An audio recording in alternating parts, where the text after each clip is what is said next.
여러분, 제가 인생 최악의 여행을 경험했어요. 그리고 덕분에 인생 최고의 여행지도 찾았어요. 도대체 무슨 일이 있었던 걸까요? 안녕하세요. 저는 소피아입니다. 미국 뉴욕에서 태어나고 자랐고, 현재는 전업 여행 인플루언서로 활동하고 있어요. 원래는 광고회사의 마케팅팀에서 일했었는데, 매일 반복되는 회사 생활이 너무 답답하게 느껴졌어요. 대학 졸업 후 꿈꾸던 직장에 들어갔지만, 업무에 치여 살다 보니 점점 내가 정말 원하는 삶이 이걸까 하는 의문이 들었어요. 그러다 3년 전 큰 결심을 했어요. 세상은 넓고 가보고 싶은 곳도 많은데 이렇게 살다가는 후회하겠어. 그렇게 회사를 그만두고 세계를 여행하며 SNS와 유튜브에 기록을 남기기 시작했어요. 처음엔 단순히 제 경험을 공유하는 정도였는데 예상보다 많은 사람들이 제 여행기를 좋아해 주었어요. 덕분에 여행이 제 일이 되었고 지금까지 50개국이 넘는 나라를 다녀왔어요. 그런데 신기하게도 저는 아직 한 번도 중국을 가본 적이 없었습니다. 사실 일부러 피한 건 아니었어요. 중국은 역사도 깊고 땅도 넓고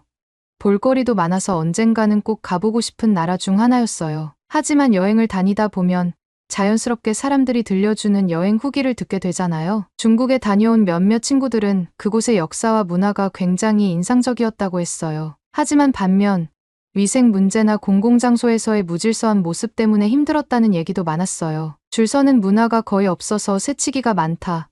공중화장실 상태가 너무 심각하다.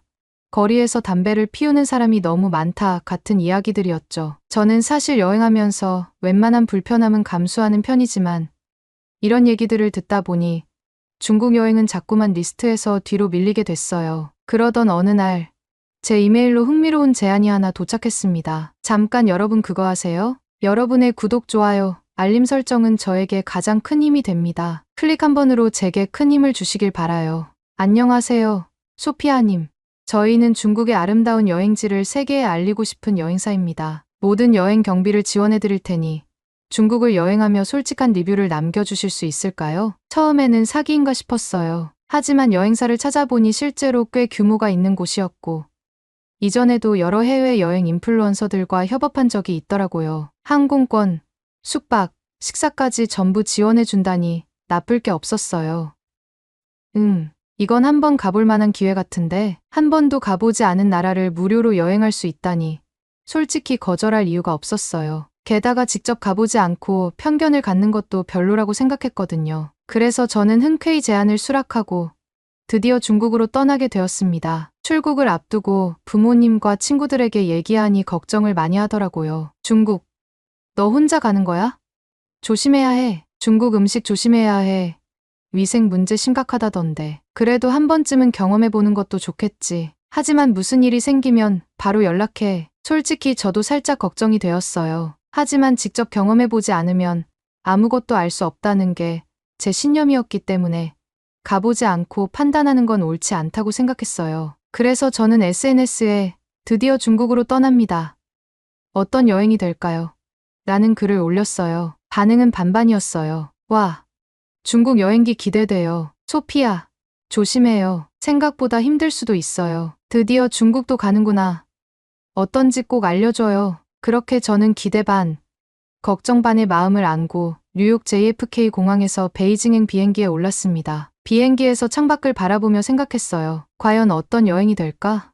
13시간이 넘는 비행 끝에 드디어 베이징 국제공항에 도착했습니다. 공항에 내리는 순간 웅장한 건물과 넓은 활주로가 눈에 들어왔어요. 규모 자체는 엄청났어요. 입국 심사도 무난하게 통과했고 짐을 찾아 공항을 빠져나왔어요. 그런데 공항 문을 나서는 순간 예상치 못한 강렬한 냄새가 코를 찔렀어요. 이게 뭐지? 저는 여행하면서 다양한 냄새를 맡아봤지만 이건 좀 독특했어요. 매캐한 스모그 냄새와 함께 어디선가 지린내 같은 불쾌한 냄새가 섞여 있었어요. 처음에는 공항 근처라서 그런가 하고 넘겼어요. 하지만 택시를 타고 도심으로 이동하는 동안도 냄새는 계속됐어요. 설마 이게 베이징의 공기인가? 창밖을 보니 뿌연 공기가 도시를 뒤덮고 있었어요. 뉴욕이나 런던 같은 대도시에서도 공기오염이 심할 때가 있긴 했지만 이건 차원이 달랐어요. 마스크를 쓰고 다니는 사람들도 많았고 거리는 뭔가 어수선했어요. 일단 숙소에 가서 좀 쉬고 생각하자. 호텔에 도착하고 체크인을 마친 후 저는 곧장 첫 번째 여행지를 향해 나섰어요. 베이징의 대표적인 명소, 자금성을 보기 위해서였어요. 그런데 자금성으로 가는 길, 저는 예상치 못한 일들을 마주하게 되었어요. 인도를 걷고 있는데 바로 앞에서 한 남성이 갑자기 길거리에서 소변을 보는 거예요. 저는 순간 얼어붙었어요. 주변을 둘러봤는데 아무도 신경을 쓰지 않더라고요. 마치 당연한 듯이 지나가는 분위기였어요. 뭐지? 이거 원래 이렇게 하는 건가? 그때부터 뭔가 불길한 예감이 들기 시작했어요. 하지만 이건 시작에 불과했어요. 저는 앞으로 펼쳐질 일들을 전혀 예상하지 못하고 있었습니다. 저는 애써 당황한 기색을 숨기고 자금성으로 향했습니다. 그래, 길거리에서 소변을 보는 광경은 충격적이었지만 중국은 워낙 인구가 많고 문화가 다르니까 그럴 수도 있겠지 싶었어요. 하지만 이건 시작에 불과했습니다. 자금성에 도착하니 그 규모는 정말 대단했어요. 역사책에서만 보던 광활한 궁궐이 제 눈앞에 펼쳐졌고 웅장한 건축물과 붉은색 기둥들이 인상적이었어요. 그런데 문제는 사람이 너무 많다는 거였어요. 물론 유명한 관광지니까 사람이 많은 건 이해하지만 여기서는 아예 줄을 서는 개념 자체가 없었습니다. 매표소에서 표를 사려고 줄을 서 있는데 사람들이 옆에서 그냥 끼어드는 거예요. 저는 처음엔 실수인 줄 알았어요. 그런데 몇 번이나 반복되니까 이게 그냥 일반적인 문화라는 걸 알게 되었어요. 심지어 줄을 서고 있던 다른 사람들도 아무렇지 않게 받아들이더라고요. 저는 순간 당황했지만 어떻게든 표를 사서 입장했어요. 자금성 내부는 정말 거대했어요. 하지만 여기도 사람이 너무 많아서 제대로 구경하기가 어려웠습니다. 특히 사진을 찍을 때가 가장 힘들었어요. 사진을 찍으려고 카메라를 들면 누군가 그냥 앞을 가로막고 서거나 심지어 저를 밀치고 자기 사진을 찍는 거예요. 처음에는 어이없어서 웃음이 나왔지만 시간이 지날수록 짜증이 밀려왔어요. 관광을 마치고 호텔로 돌아오는 길, 저는 배가 고파서 미리 검색해둔 유명한 식당을 찾아갔어요. 블로그나 여행 사이트에서 추천받은 곳이었기 때문에 기대가 컸어요. 하지만 식당 문을 열고 들어가자마자 저는 발걸음을 멈췄습니다. 식당 내부는 혼잡했고 바닥에는 음식물 찌꺼기가 여기저기 널려 있었습니다. 테이블 위에는 이전 손님이 남긴 음식물과 물티슈가 그대로 있었고 종업원들은 그것을 치우는데 별 신경을 쓰지 않는 것 같았어요. 그래도 한번 경험해보자는 마음으로 자리에 앉았어요. 음식을 주문한 후 주변을 둘러보는데 한 손님이 뼈를 바닥에 휙 던지는 걸 봤어요. 그리고 다른 테이블에서도 비슷한 모습이 보였습니다. 바닥에는 해바라기 씨 껍질, 뼈 조각, 휴지 등이 널려 있었어요. 저는 입을 다물지 못했어요. 설마 이게 보통인 건가? 음식이 나왔을 때는 그래도 기대를 했어요. 중국 음식은 맛있기로 유명하잖아요? 하지만 첫 입을 먹고 나서 저는 그 기대를 접어야 했습니다. 음식에서 뭔가 이상한 향이 났어요. 향신료가 강한 건 알고 있었지만 익숙하지 않은 쿰쿰한 냄새가 식욕을 확 떨어뜨렸어요. 게다가 몇 조각을 먹다 보니 작은 벌레가 음식 위에 붙어 있는 걸 발견했어요. 이건 못 먹겠어. 결국 저는 거의 손도 대지 못한 채 계산을 하고 식당을 나왔습니다. 저녁을 제대로 먹지 못해 너무 허기가 져서 편의점이라도 가볼까 했지만 거리의 위생 상태를 보고는 그마저도 망설여졌어요. 거리 곳곳에서 사람들이 침을 뱉고 음식 쓰레기가 그냥 길바닥에 버려져 있었거든요. 하루 종일 문화적 충격을 받은 저는 호텔로 돌아가 샤워를 하며 진지하게 고민했어요. 이 여행을 계속해야 할까?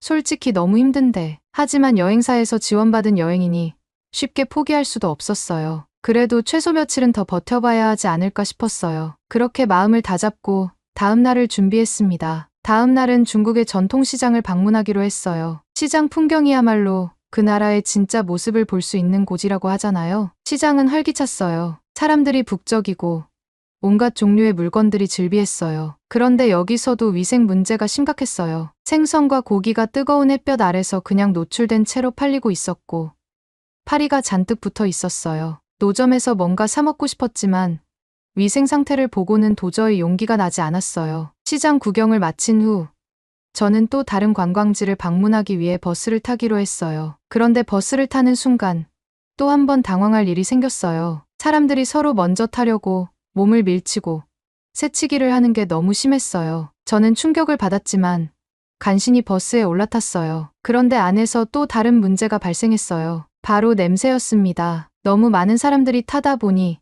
공기가 답답하고 땀 냄새가 가득했어요. 저는 창문이라도 열고 싶었지만 창문은 열리지 않는 구조였어요. 게다가 누군가는 버스 안에서 대놓고 담배를 피우고 있었어요. 이건 좀 너무한데. 그날 저녁, 저는 심각하게 고민하기 시작했어요. 이 여행을 계속하는 게 맞을까?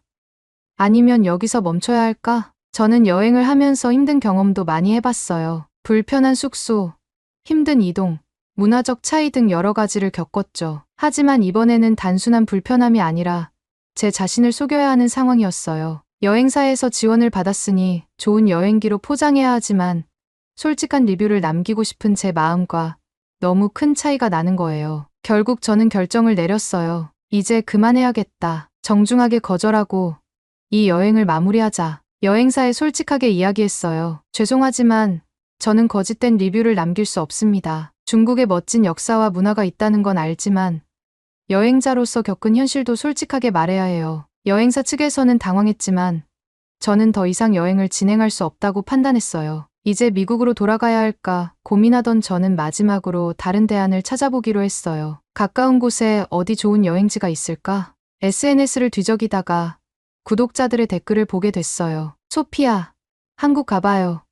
완전 달라요. 소피아, 한국 진짜 추천해요. K푸드도 있고 깨끗하고 재밌는 곳 많아요. 그동안 한국은 제게 잘 알려지지 않은 미지의 여행지였어요. 하지만 이렇게 많은 사람들이 추천하는 걸 보면 뭔가 이유가 있을 것 같았어요. 그래, 이렇게 된 김에 한국에 가보자. 급하게 한국행 비행기 티켓을 끊고 저는 짐을 쌌어요. 그렇게 저는 예상치 못했던 여정을 시작하게 되었습니다. 비행기가 인천공항에 착륙하자마자 저는 무언가가 다르다는 걸 직감할 수 있었습니다. 베이징에서의 무질서하고 혼잡했던 분위기와는 달리 공항 내부는 조용하고 질서 정연했어요. 사람들이 줄을 서서 차례를 기다리는 모습도 인상적이었고 직원들도 굉장히 친절했어요. 입국 심사를 마친 후 짐을 찾고 공항을 빠져나오면서 한 가지가 더욱 확실해졌어요. 공기가 다르다는 것. 중국에서는 뿌연 스모그와 이상한 냄새 때문에 답답했었는데 한국에서는 숨을 들이마시는 것만으로도 개운한 기분이 들었어요. 와,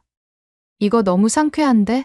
공항철도를 타고 서울 시내로 이동하면서 창밖을 바라봤어요. 도로는 깨끗했고 거리마다 분리수거된 쓰레기통이 깔끔하게 놓여 있었어요. 차들이 도로를 달리지만 경적을 시끄럽게 울리는 일도 없었고 사람들이 조용히 자기 할 일을 하고 있었어요. 이곳은 뭔가 정돈된 느낌이야. 호텔에 도착해 체크인을 마치고 본격적으로 한국에서의 첫 여행을 시작했어요. 제일 먼저 해야 할 일은 역시 음식이었어요. 중국에서는 위생 문제 때문에 식당에서 제대로 된 식사를 못했었기 때문에 이번에는 정말 맛있는 한 끼를 먹고 싶었어요. SNS에서 사람들이 추천한 한국식 바비큐를 먹으러 갔어요. 삼겹살을 직접 구워 먹는 방식이 신기했는데 더 놀라웠던 건 기본 반찬이 공짜라는 거였어요. 김치, 나물, 장아찌 같은 반찬이 계속 리필된다는 게 너무 신기했어요. 이거 완전 대박인데? 고기를 한 점 입에 넣었는데 입안에서 육즙이 퍼지면서 너무 맛있었어요. 불판에서 지글지글 익어가는 소리,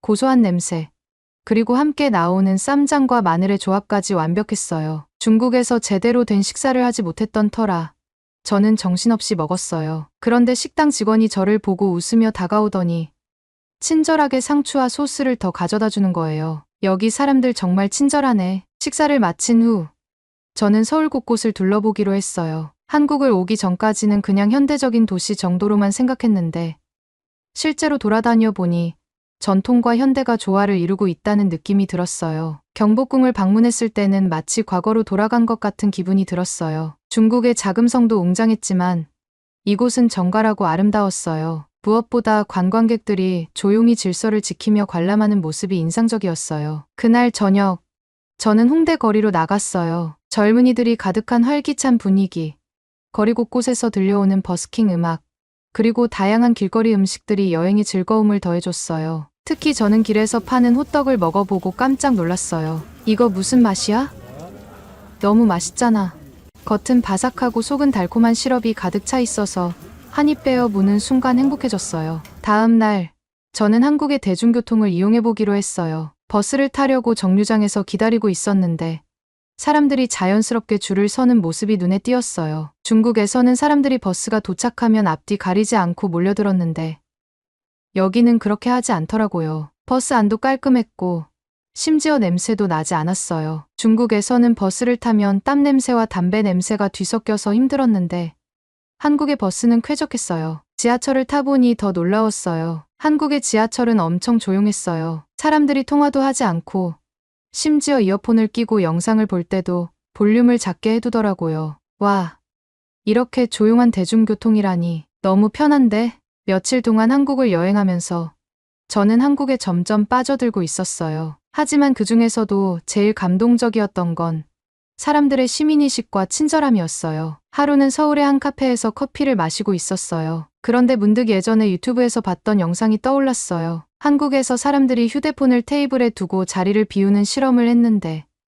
아무도 가져가지 않는다는 거였어요. 정말 그럴까 궁금해져서 저도 한번 해보고 싶었어요. 잠깐 두고 가도 괜찮을까? 솔직히 뉴욕이나 다른 나라에서는 휴대폰을 테이블 위에 그냥 두고 가는 게 절대 불가능했어요. 하지만 여기서는 주변 사람들이 자기 자리에서 조용히 커피를 마시고 있었고 특별히 신경 쓰는 사람도 없었어요. 그래서 저는 조심스럽게 화장실에 다녀왔는데 놀랍게도 휴대폰이 그대로 있었어요. 아무도 손을 대지 않은 거죠. 이 나라 정말 대단한데? 그 순간 저는 한국이라는 나라가 단순히 여행하기 좋은 곳이 아니라 정말 살고 싶은 곳이라는 생각이 들었어요. 그리고 이 이야기를 영상으로 남기기로 결심했어요. 그날 밤 저는 한국에서 경험한 것들을 유튜브 영상으로 촬영했어요. 여러분, 저는 지금까지 세계 여러 나라를 여행해봤지만 한국은 정말 특별한 곳이에요. 깨끗한 거리, 질서 있는 문화, 맛있는 음식, 그리고 무엇보다도 사람들의 친절함이 저를 감동하게 했어요. 솔직히 말하면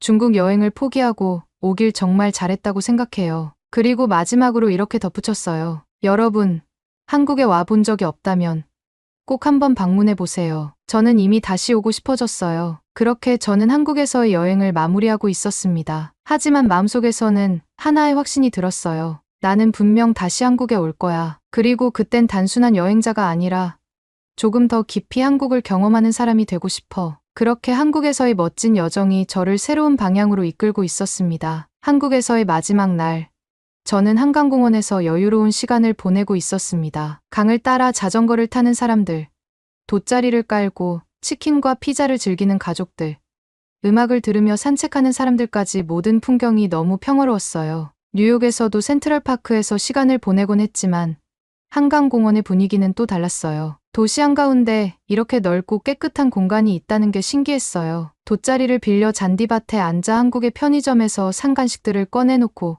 강을 바라보며 시간을 보냈어요. 한국의 편의점은 정말 신세계였어요. 단순히 물이나 간단한 스낵을 파는 게 아니라 따뜻한 음식부터 다양한 디저트까지 없는 게 없었어요. 요즘 SNS에서 한국 디저트가 유행하고 있다는 걸 알고 있었기 때문에 저도 한번 경험해보고 싶었어요. 편의점에서 사람들이 많이 사간다는 약과, 꿀떡, 인절미 같은 한국 전통 디저트를 사봤어요. 약과는 겉보기엔 딱딱해 보였는데 한입 베어 물자 생각보다 부드럽고 달콤했어요. 꿀이 스며든 촉촉한 식감이 너무 마음에 들었어요. 꿀떡은 쫄깃한 찹쌀떡 속에 달콤한 꿀이 들어있어서 씹을 때마다 달콤한 맛이 퍼졌어요. 인절미는 고소한 콩가루가 듬뿍 묻어있어서 담백하면서도 중독성 있는 맛이었어요. 이거 너무 맛있는데 왜 이제야 먹어본 거야? 사실 저는 단맛을 그렇게 좋아하는 편이 아니었어요. 하지만 한국의 디저트들은 단맛이 과하지 않으면서도 깊은 풍미가 있어서 부담 없이 먹을 수 있었어요. 전통 디저트가 이렇게 맛있다니 한국인들이 왜 옛날부터 이런 음식들을 즐겨 먹었는지 알 것 같았어요. 달콤한 디저트를 먹으며 한강을 바라보는 이 순간 저는 다시 한번 한국이 정말 좋은 나라라는 걸 깨달았어요. 단순히 현대적인 도시가 아니라 전통과 현대가 조화롭게 어우러진 곳이라는 느낌이 들었어요. 해가 저물어 갈 무렵 저는 저녁을 먹기 위해 숙소로 돌아왔어요. 마지막 밤이니 뭘 먹을까 고민했지만 결국 고민할 필요 없이 치킨을 주문하기로 했어요. 한국에 온 이후로 벌써 몇 번이나 먹었지만 마지막 날에도 안 먹으면 아쉬울 것 같았어요. 배달 앱을 켜고 주문을 하면서 또 한 번 놀랐어요. 한국의 배달 시스템은 정말 세계 최고 수준이었어요. 뉴욕에서는 음식 배달을 시키면 기본 4,050분은 기다려야 하고 배달비도 비싼데 한국에서는 20분 만에 치킨이 도착했어요. 게다가 배달비도 훨씬 저렴했어요. 치킨 상자를 열자 따뜻한 기름 냄새가 퍼졌어요. 바삭한 튀김옷 안에 촉촉한 살코기, 그리고 함께 나온 치킨무와 소스까지 완벽했어요.